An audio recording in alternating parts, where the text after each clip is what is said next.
मागे शेतकऱ्यांचं उत्पन्न दुप्पट करण्याच्या गोष्टी करून हे मोदी सरकार या ठिकाणी केंद्रात आलं होतं. मात्र कायम जी अनास्था आहे शेतकऱ्यांबद्दल ती बघायला मिळाली त्यांनी पीक विमा दिला, त्याच्यावर नाव गरीब शेतकऱ्यांचं लिहिलं आणि चंगळ मात्र औद्योगिक घराण्याची आणि विमा कंपन्यांचीच त्यांनी केली. या ठिकाणी विशेष करून मी आपल्या सगळ्यांना सांगू इच्छितो की जो पीक विमा दिला तो महाराष्ट्रात तर 1 रुपयातही वाटलाय नाही आणि देशभर पीक विम्याचं जे जाहिरात आहे ते स्वतः पंतप्रधानांनी केली.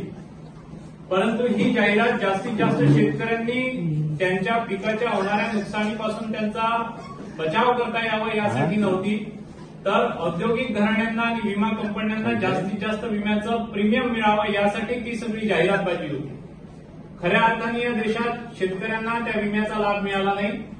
त्या विमा जो काढण्यात आला तो कृषीसाठी जी अर्थसंकल्पीय तरतूद करण्यात आली त्याच्यामधून तो विमा काढण्यात आला.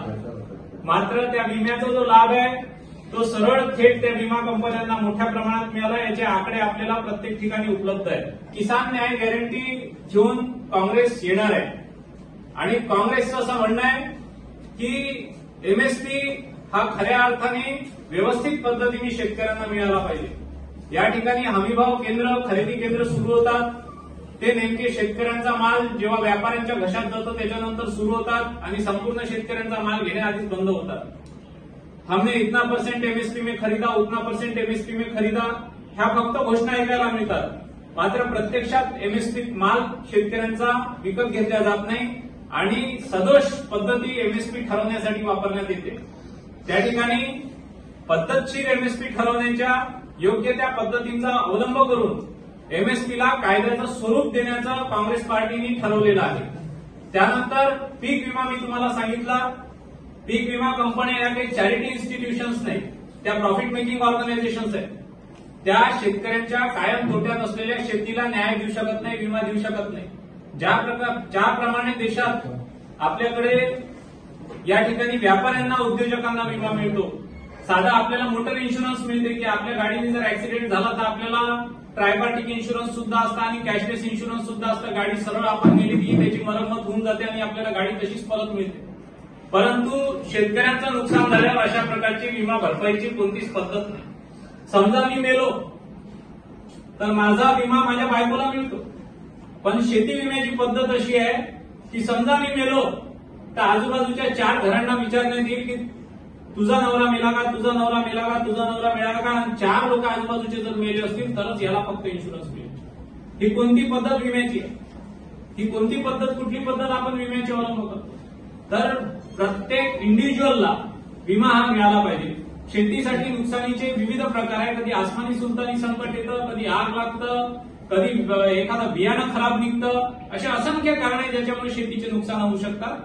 तर अशा प्रकारच्या शेतीच्या नुकसानांना आणि शेती नुकसान झाल्यानंतर वर्षभर विम्याची भरपाई मिळत नाही. तिकडे व्याज जे लागतं आम्ही जे कृषी कर्ज घेतो त्याच्यावरती व्याज आम्हाला सारखं लागत राहतं.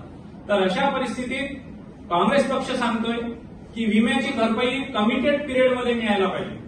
तर 30 दिवसाच्या आत कुठल्याही परिस्थितीत जो शेतीचा विमाधारक शेतकरी आहे त्याचं कोणत्याही कारणास्तव त्याच्या शेतीचं जर नुकसान झालं तर 30 दिवसाच्या आत त्याला विम्याची भरपाई मिळेल.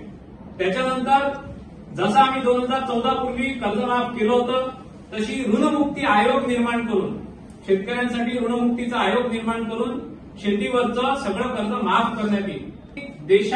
देशांतर्गत होणाऱ्या उत्पादनाची अचूक नोंद असणं आवश्यक आहे. शेतीच्या उत्पादनात होणारी लागत कमी करणं गरजेचं आहे आणि शेतीला प्रॉफिटेबल नफा देणारा व्यवसाय बनवणं गरजेचं आहे. अशा प्रकारच्या किसान न्याय गॅरंटी म्हणून काँग्रेस पक्ष या ठिकाणी शेतकऱ्यांना दिलासा देण्यासाठी आणतोय आणि यावेळेस 2024 मध्ये जी परिस्थिती आहे ती पूरक आहे काँग्रेससाठी आणि लोक थकले खऱ्या अर्थाने या शासनाला, या शासकांना.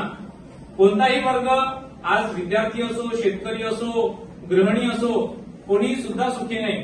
मोठमोठ्या भीमभेदी घोषणा करून जे सरकार राज्यात सरकारमध्ये आलं होतं या ठिकाणी त्यांना खऱ्या अर्थाने त्यांनी करप्शन फ्री इंडिया करेंगे म्हटलं होतं, पण गव्हर्नमेंटच करप्शननी बसवण्याचा व्यवसाय त्यांनी सुरू केला. अशा सर्व परिस्थितीत शेतकऱ्यांना धीर देण्यासाठी ही किसान न्याय गॅरंटी या ठिकाणी काँग्रेसने आणली आहे आणि ही किसान न्याय गॅरंटी शेतकऱ्यांपर्यंत पोहोचवण्यासाठी आणि आमचं सरकार आलं तर शेतकऱ्यांसोबत कॉर्डिनेट करून घेण्यासाठी विशेषतः सर्व राज्यांमध्ये आम्ही आमचं किसान काँग्रेसचं संघटन बनवलंय. आता तुमच्या गोवा राज्यात सुद्धा आम्ही या ठिकाणी किसान काँग्रेसचा एक प्रदेशाध्यक्षाची नेमणूक करतोय येत्या काळात आणि त्याचसोबत north Goa president, south Goa president आणि 40 असेंब्ली सेगमेंट्समध्ये विधानसभा अध्यक्ष अशा प्रकारचे किसान काँग्रेसचं सुद्धा संघटन या ठिकाणी आम्ही उभं करू.